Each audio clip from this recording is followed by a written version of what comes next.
Do you think you know the Faroe Islands?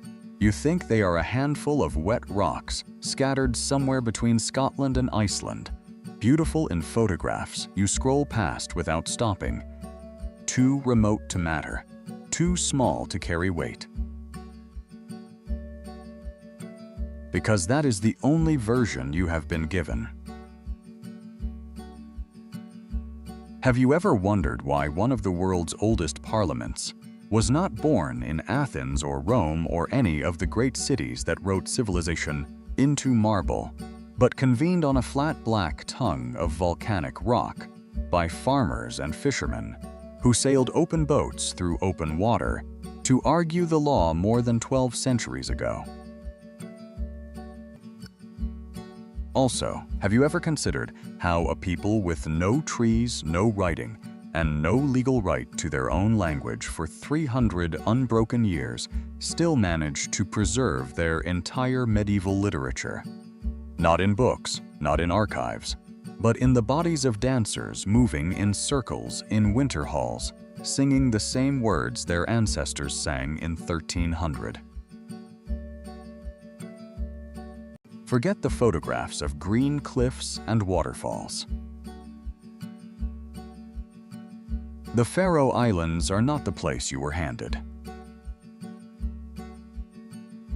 They are 18 islands of ancient fire, sitting on the seam where two oceans argue.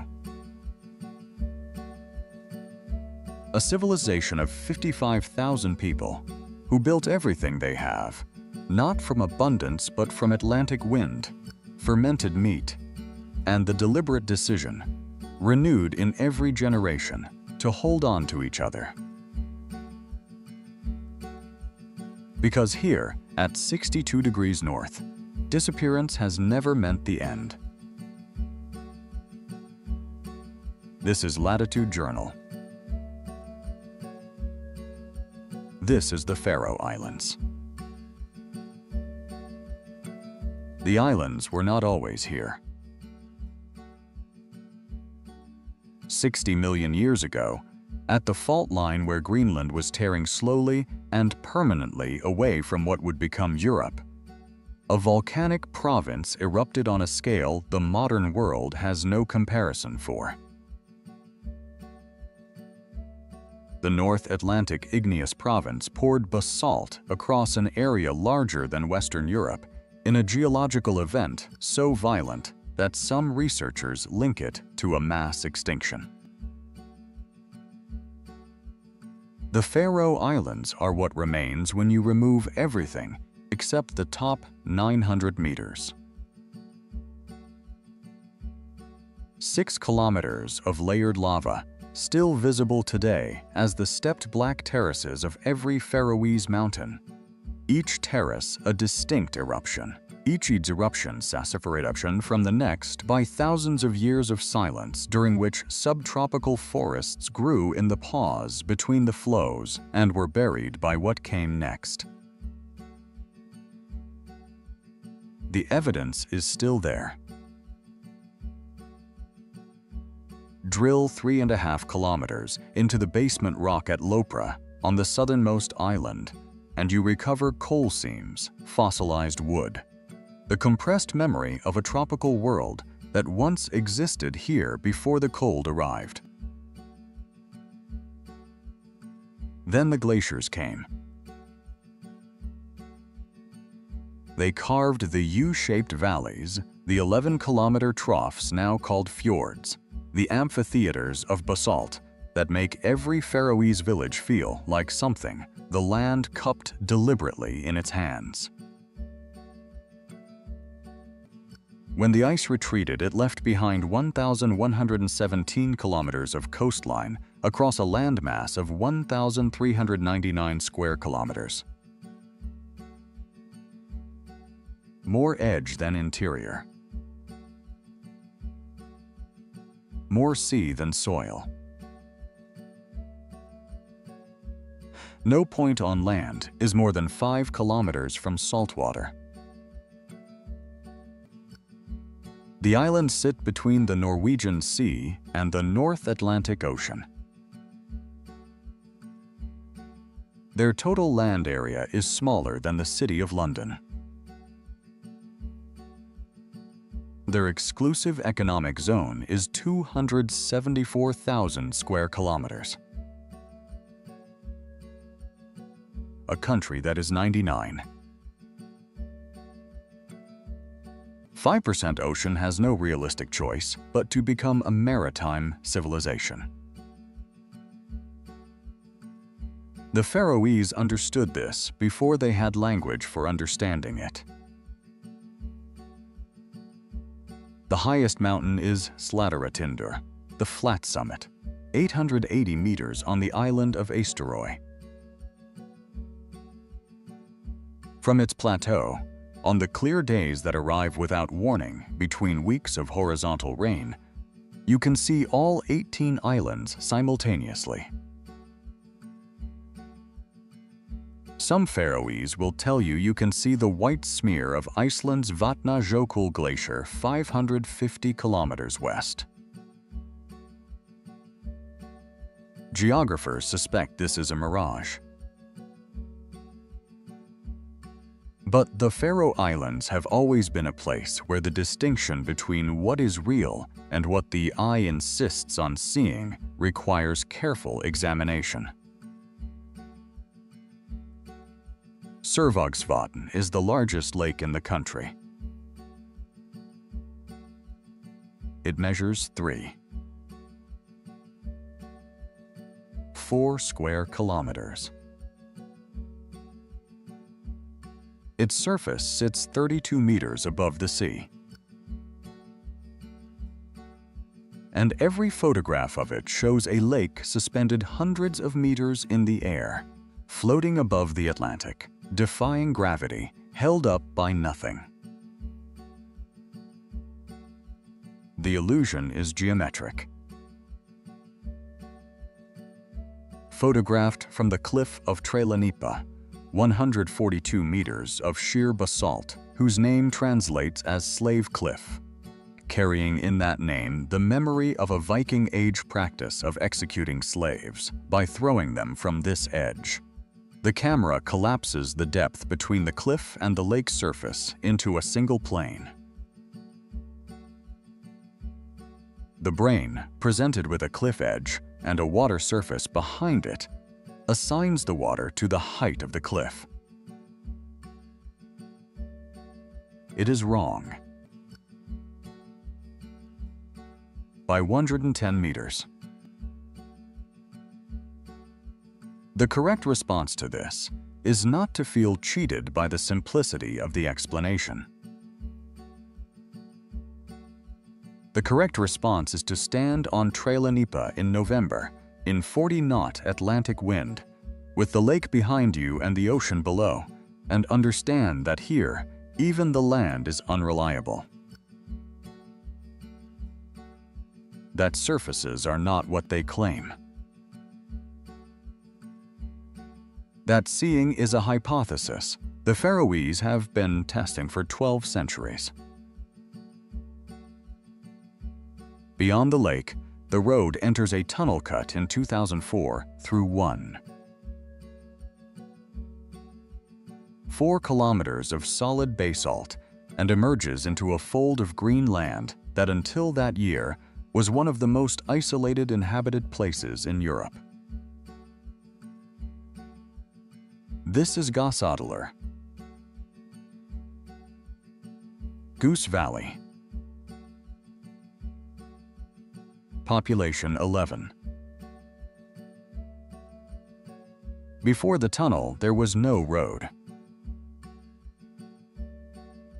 There was a mountain pass, rising to approximately 400 meters, and there was a postman who crossed it 3 times a week, in whatever the Atlantic threw at him. He could do it in 45 minutes. Visitors today take 2 hours and feel they have earned something.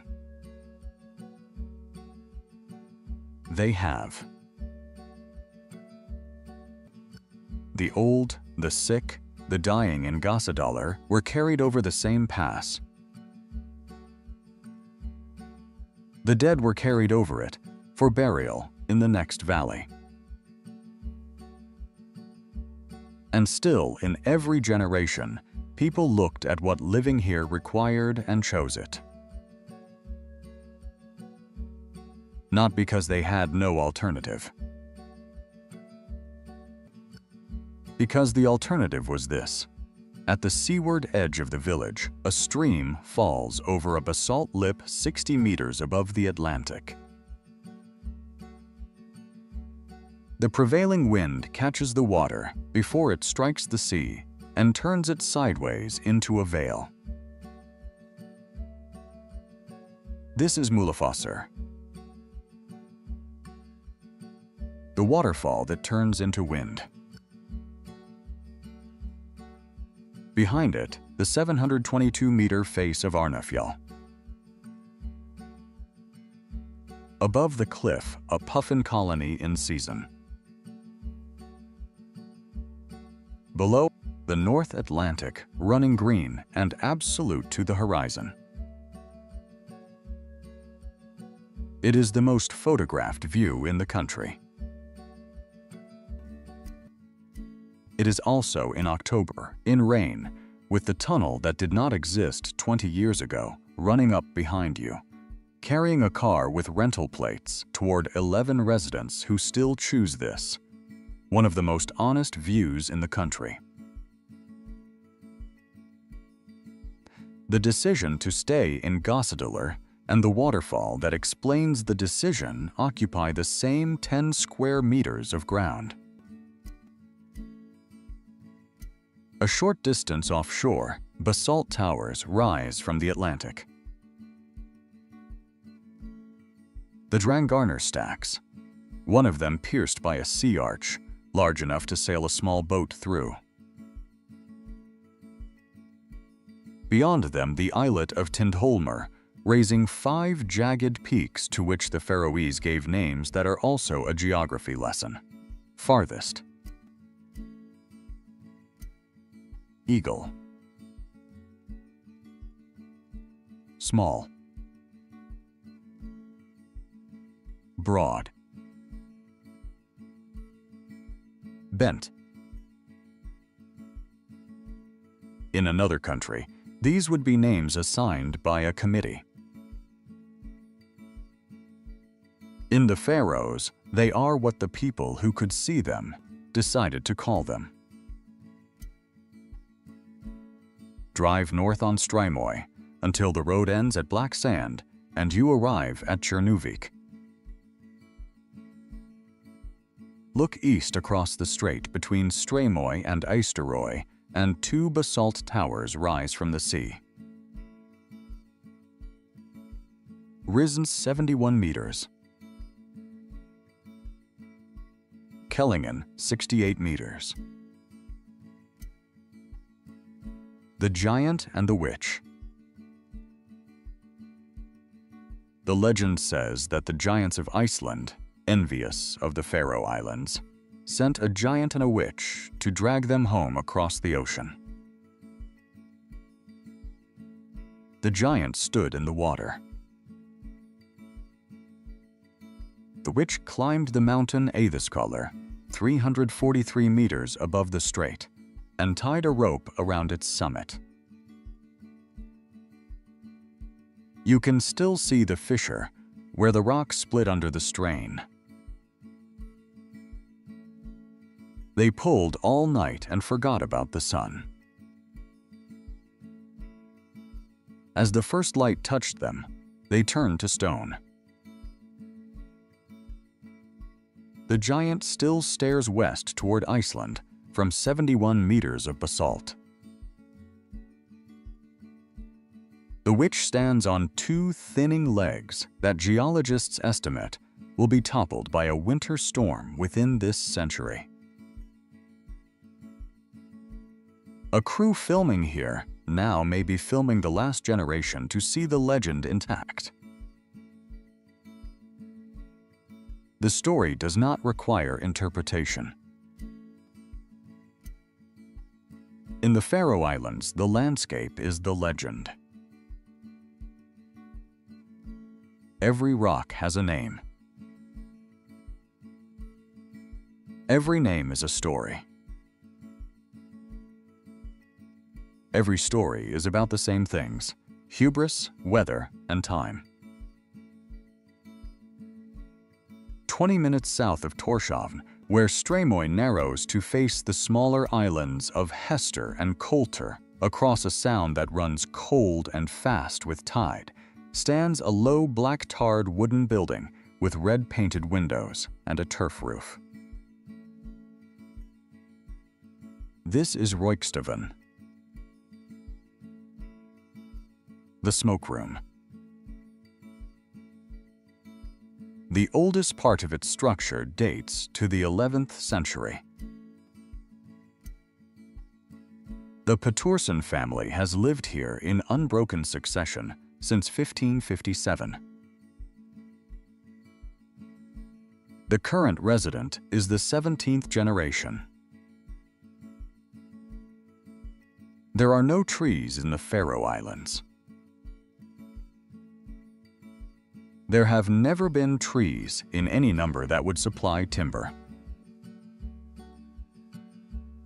The pine logs that form the walls of Breathtaking are said to have drifted ashore from Norway, already numbered for assembly, as though the sea had decided this house should stand here.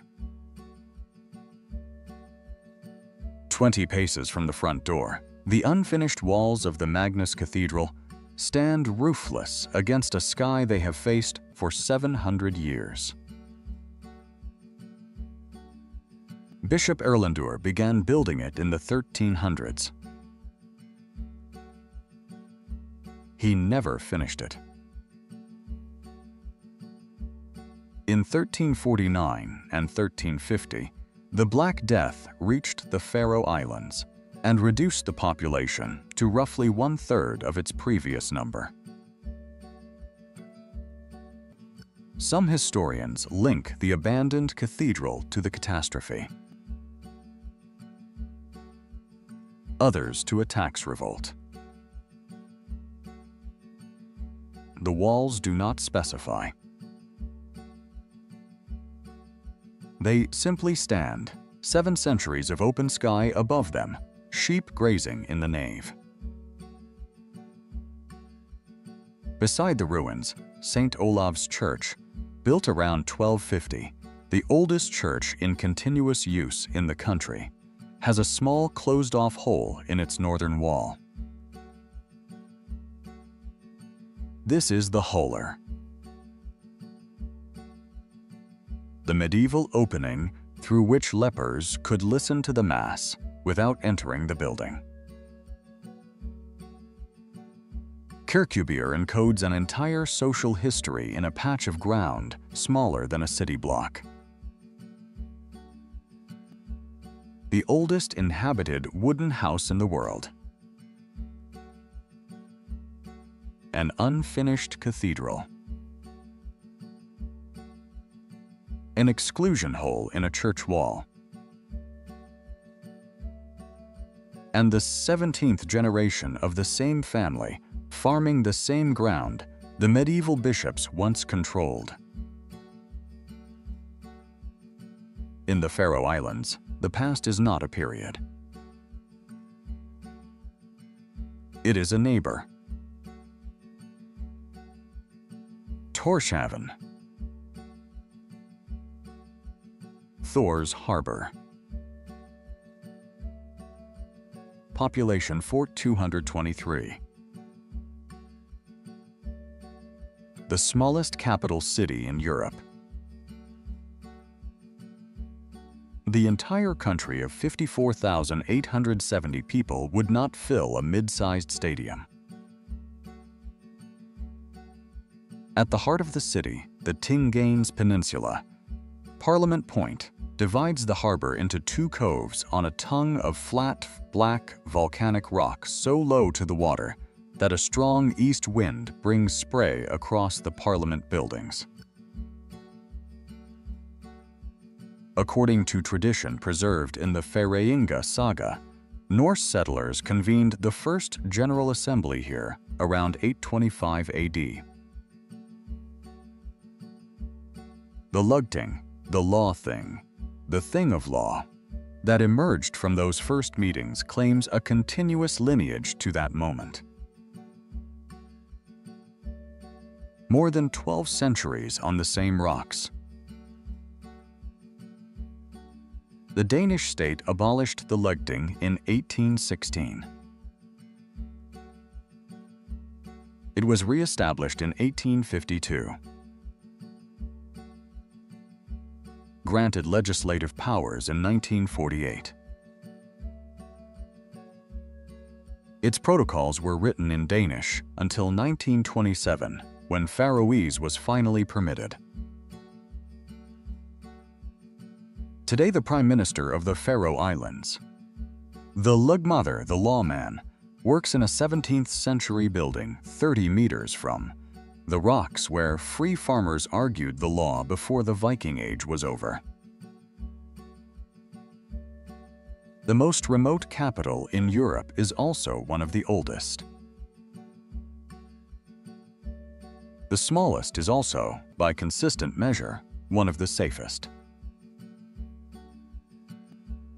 In Tórshavn, doors are left unlocked. Children walk home from school alone.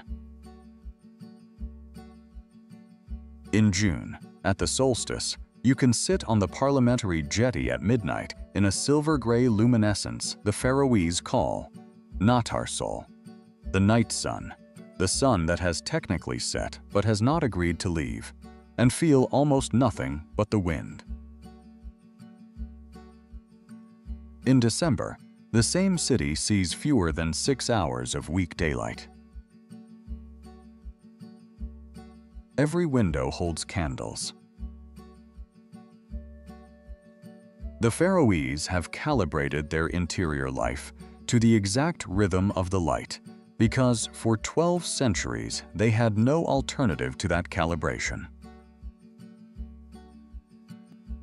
And now that they do, many of them choose it anyway. On the island of Suðuroy, in the small village of Famjen, inside a plain whitewashed church that receives perhaps 10 worshippers on an ordinary Sunday, hangs a piece of cloth that changed the country. In 1919, 3 Faroese students in Copenhagen, Jens Oliver Lisberg, Jonas Assursson, and Pauli Dahl, sewed a flag. A Nordic cross. Red outlined in blue on a white field. The white of Atlantic foam and open sky. The red and blue of Faroese folk costume, the flags of Iceland and Norway, a shared Norse inheritance made distinct. They named it Merkið. The banner. The mark. On the 22nd of June 1919, Lisberg returned home to Famjen for a wedding and raised it on Faroese soil for the first time. The Danish authorities refused to recognize it. For 20 years, the raising of Merkið was an act of political resistance. In 1930, the Danish Prime Minister ordered it removed from a ceremony marking the 1000th anniversary of the Icelandic Parliament. Faroese demonstrators removed the Danish flag in response. Arrests followed. Fines followed. Then came the war. On the 9th of April 1940, Germany invaded Denmark. 3 days later, 2 Royal Navy destroyers entered Tórshavn harbor. Operation Valentine. the friendliest invasion in modern history. The Royal Navy could not allow Faroese fishing vessels that were at that moment running Atlantic fish through mined waters to keep two countries fed to sail under the flag of a German-occupied nation. The Faroes demanded Merkith. The Danish governor objected. The British consul briefly considered ordering them to sail under an invented green and white flag instead. After demonstrations in Tórshavn, on the 25th of April 1940, the British government recognized Merkith as the civil ensign of the Faroe Islands. The BBC announced it in every major language in the world. From a village wedding on Suðuroy in 1919 to the BBC World Service in 1940. 21 years. The original Merkith still hangs at Falmien, faded and behind glass. The 25th of April is still Flag Day. There are parades. There is brass music. And in a small church on the southernmost island, the cloth that a student sewed in a Copenhagen apartment hangs in the place where sacred things are kept. This was not sentiment. It was a decision made by three young men who understood that a people without a flag can be told they do not exist. The Faroese language, Faroisk, is the closest living relative of Icelandic. Both descend from Old West Norse, the language of the Viking Age settlers, and both preserve grammatical structures, vowel systems, and case inflections that mainland Scandinavia abandoned centuries ago. Faroese has approximately 70,000 native speakers. It was banned from church, from law, from every official document after the Lutheran Reformation of 1538. Danish replaced it. The suppression lasted 300 years. A language spoken by farmers and fishermen in a country of perhaps 4,000 people on islands that most of Europe had forgotten existed, survived not in texts but in the mouth. The man who first gave it a formal written form was a Lutheran pastor named Wenceslaus Ulricus Hammersheim, working in 1846 with the Icelandic scholar Jón Sigurdsson. His orthography deliberately preserved the Old Norse roots. Consonants no longer pronounced, inflections no longer spoken. To read Faroese on the page is to see the 12th century. To hear it in the mouth is to hear a language that has moved on without informing the writing system. The gap between the written and the spoken form is not an error. It is a national archive. But what kept the language alive before Hammersheim gave it, letters, was not a text. It was the chain dance. The Faroesker dancer. In a circle. Hands held. The right hand laid over the left of the person beside you. 2 paces left. One step back. The song leader sings the verses. The circle answers with the chorus. No instruments. No accompaniment. Only the human voice and the rhythmic stamp of feet on a wooden floor in a winter hall where warmth came from pressed bodies because there was no other warmth. The ballads the dance carries, the kvæði, are long beyond expectation. The 8 surviving versions of the Sigurd cycle alone run between 400 and 670 stanzas each.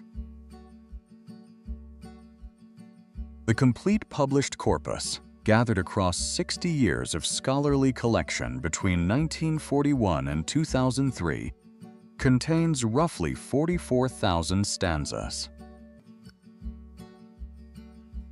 44,000 stanzas. Preserved not in any library, but in the bodies of farmers.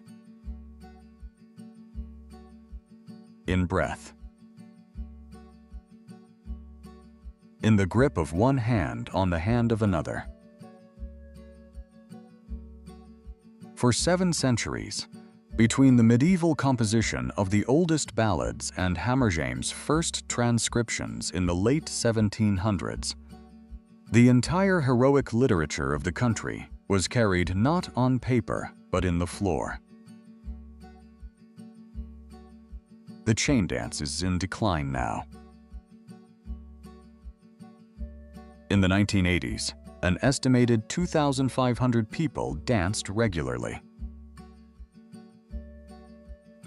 By 2019, that number had fallen to 350 at the triennial national dancing events.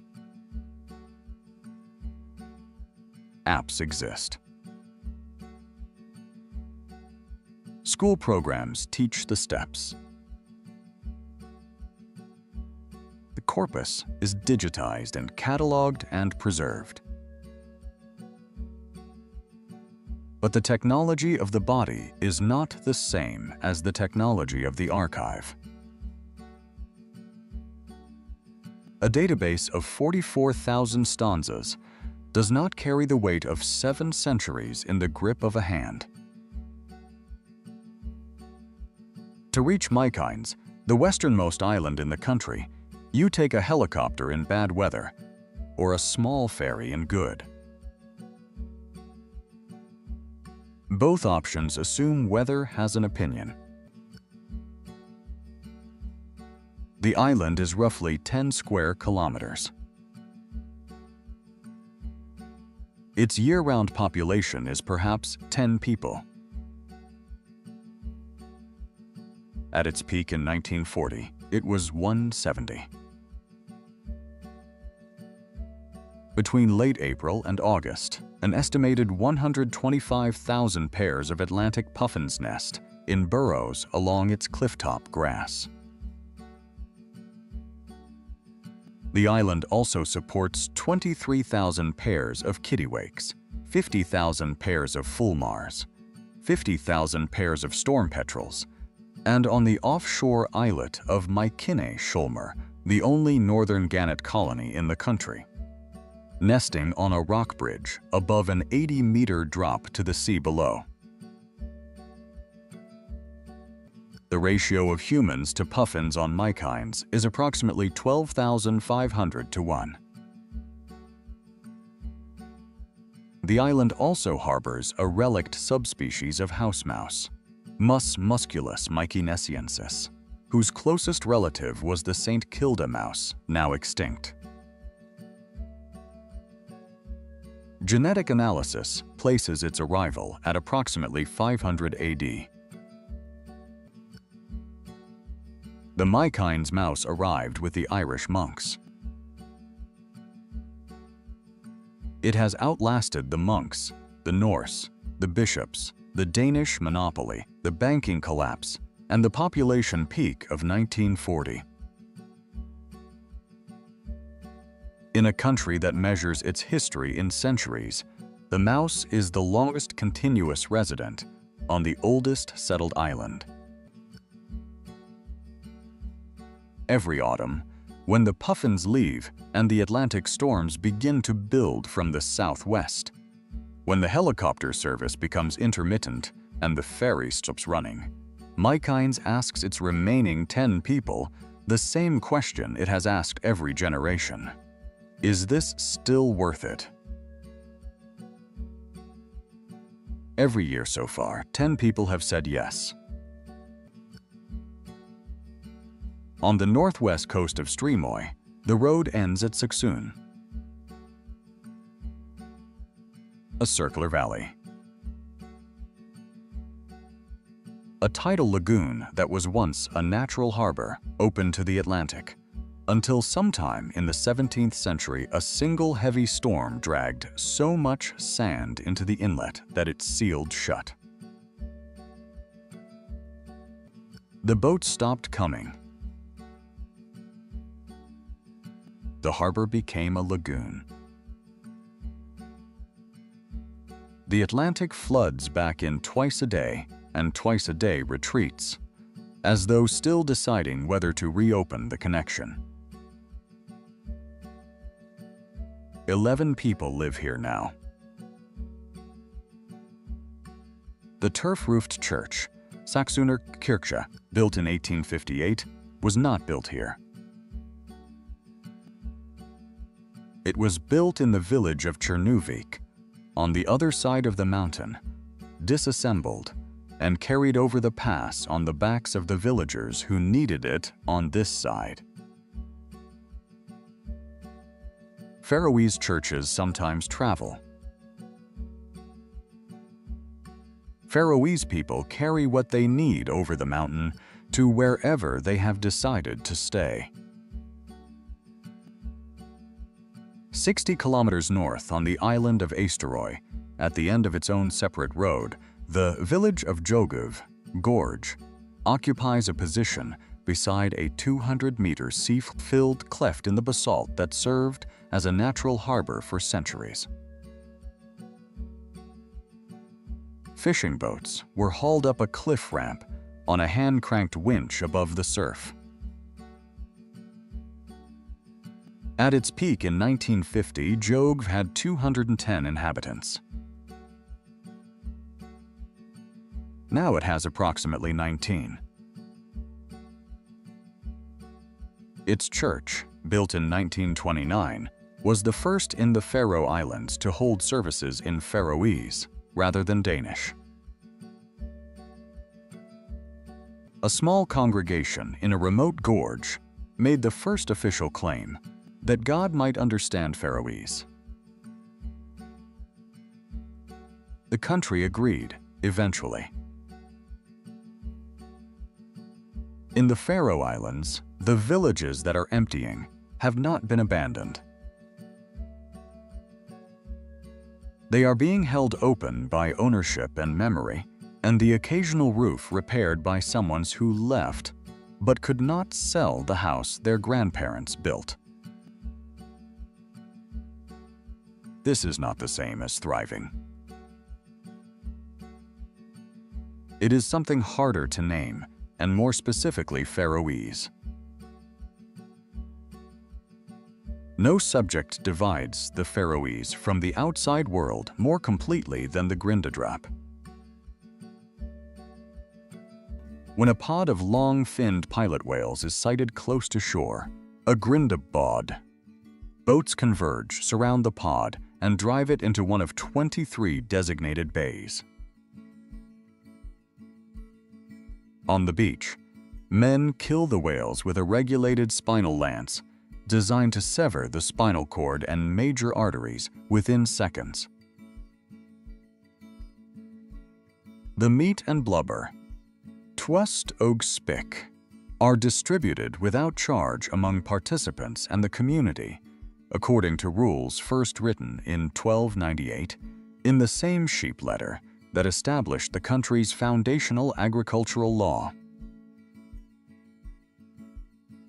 the practice is documented continuously since 1584. Whale bones in Faroese middens date to approximately 1200 AD. The average annual catch since the year 2000 is 670 pilot whales. In September 2021, a single drive killed 1,423 Atlantic white-sided dolphins. Far more than anyone could use. The community knew something had gone wrong. The government imposed an annual dolphin cap of 500 in 2022. In 2025, Faroese police filed the first ever animal abuse charges against Grindadrap participants over a 2024 hunt in which 90 surviving pilot whales were held in shallow water for 27 hours. The Faroese argument is consistent. Communal, non-commercial, centuries of documented subsistence necessity, regulated for minimum suffering, no quota required because the population is stable and the distribution is free. The counter-argument is also consistent.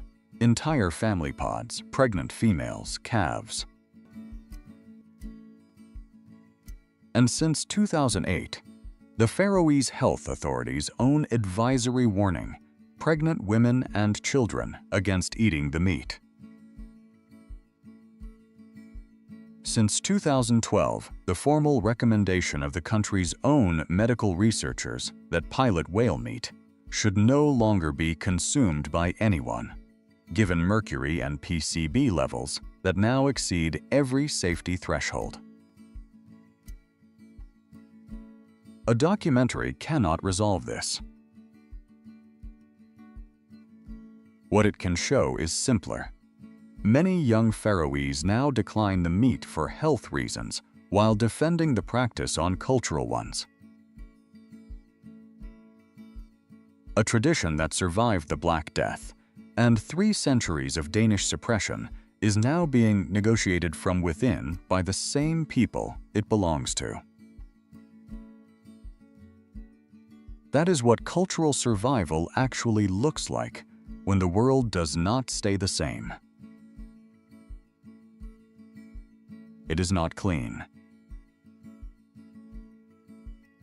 In October 1992, the Faroe Islands became a precise lesson in what happens when a maritime economy borrows on the assumptions that the sea will always provide.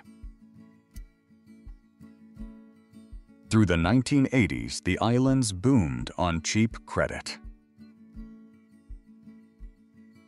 Fish prices were high. Banks lent without reserve. Public debt reached DKK 4 billion.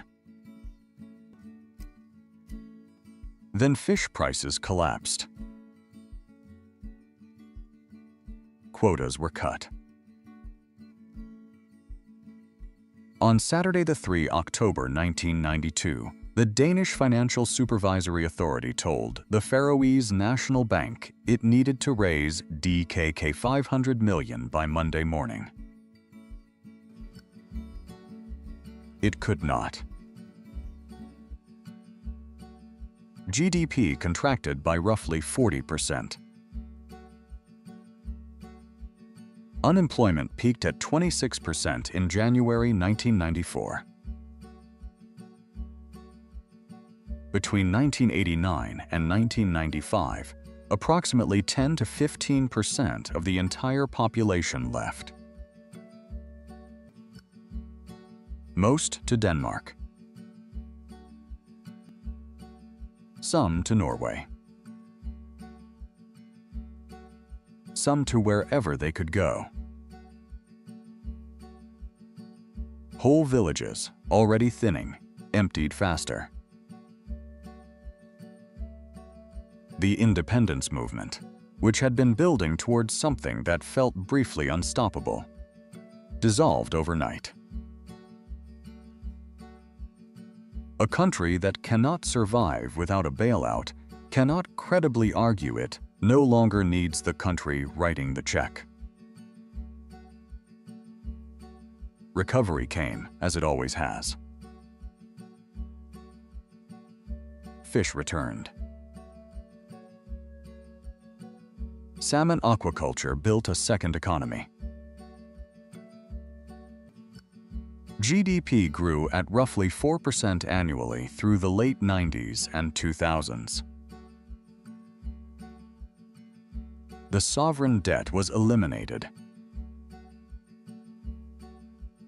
By 2008, the Faroes were wealthy enough to extend a $52 million loan to Iceland during that country's banking collapse. The Danish block grant now funds approximately 9% of the national budget, down from 29% in 2000. Fish and fish products, principally salmon, account for 90 to 95% of all goods exports. The independence question that a 1946 referendum answered with 74% in favor, a margin of 166 votes that Denmark promptly annulled, is still on the table. The table is still in Tórshavn, on the same rocks where the Lugting met in 825 AD and argued the law. Some questions do not resolve. They simply continue, generation after generation, with the same margin, the same patience, and the same refusal to accept that the answer is final. On the 19th December 2020, the Faroe Islands opened the world's first undersea roundabout. The Eysturoyartunnelin 11. 24 kilometers of tunnel connecting the capital on Streymoy to the island of Eysturoy reaches a depth of 189 meters below the sea at its deepest point, before rising to a junction chamber 72. 6 meters below the surface of Skálafjörður Fjord. At that junction, underground, beneath the fjord, there is a roundabout. And around the roundabout, an 80-meter steel sculpture by the Faroese artist Tróndur Patterson. Figures rendered in full human scale, standing in a ring, holding hands, facing inward toward a central column of light. The figures are walking from darkness into the light, Patterson said. They symbolize the very Faroese idea that by joining hands and working together, we achieve great things. The figures are holding hands in a circle. 2 paces left. 1 step back. The chain dance, cast in steel 72. 6 meters below the sea. The same gesture that carried 44,000 stanzas through 3 centuries without paper. The same circle that held a language alive when the law forbade writing it. The same held hands that hauled boats up a cliff face in a gorge, carried a church over a mountain pass, and sailed a fishing fleet through mined Atlantic waters to keep 2 countries fed. Encoded now in steel. Submerged. Lit. permanent. A civilization that preserved everything in the grip of one hand on another eventually pressed that grip into the hardest material it had and placed it at the deepest point of the deepest tunnel it had ever dug. The Faroe Islands should not exist the way they do. Not by the logic of scale, not by the logic of resources, not by any modern measure of what a civilization requires to sustain itself across 12 centuries on a volcanic archipelago ringed by the North Atlantic, stripped of its own language for 300 years, periodically devastated by plague, by storms that dismantled everything built against them, and by a banking system that collapsed over a single weekend and took a quarter of the population with it, across the water and into someone else's city. What has persisted here is not the result of protection or favorable geography, or the patronage of powerful neighbors who wanted this place to survive. It is something quieter and more specific, the collective decision, renewed in every generation, to hold the circle. To stand in the winter hall and link hands with the person beside you, and sing the old words even when the words are in a language you are not legally permitted to write. To carry the church over the mountain. To stay in the village of 11.